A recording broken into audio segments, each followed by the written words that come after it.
2,20,00,000 रुपयांचे रस्ते व पूल भूमिपूजन आमदार आमशादादा पाडवी यांच्या हस्ते अस्तंबा इथं कात्री जिल्हा परिषद गटाच्या कार्यकर्ता बैठकीला संबोधित केलं. अक्कलकुवा अक्राणी विधानसभा मतदारसंघाचे आमदार आमशादादा पाडवी यांच्या हस्ते उगलकुंड ते अस्तंबा शिखर रस्त्याचं व पुलाचं भूमिपूजन समारंभ मोठ्या थाटात संपन्न झाला होता.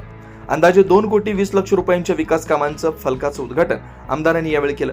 यावेळी सार्वजनिक बांधकाम विभागाचे उपविभाग अभियंता कुणाल पटले यांची प्रमुख उपस्थिती होती. तसेच आगामी जिल्हा परिषद व पंचायत समितीच्या निवडणुकीच्या पार्श्वभूमीवर कात्री जिल्हा परिषद गट व गणाची कार्यकर्त्यांची बैठक कात्री इथे घेण्यात आली.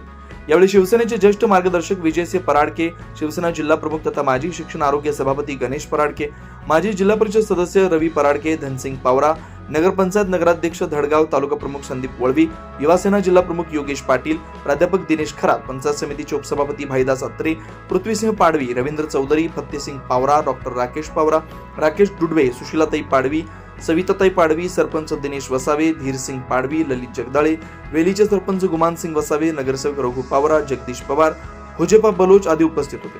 यावेळी भाजप व काँग्रेसच्या कार्यकर्त्यांनी शिवसेना पक्षात प्रवेश केला. सूत्रसंचालन व आभार संदीप वळवी यांनी मानले.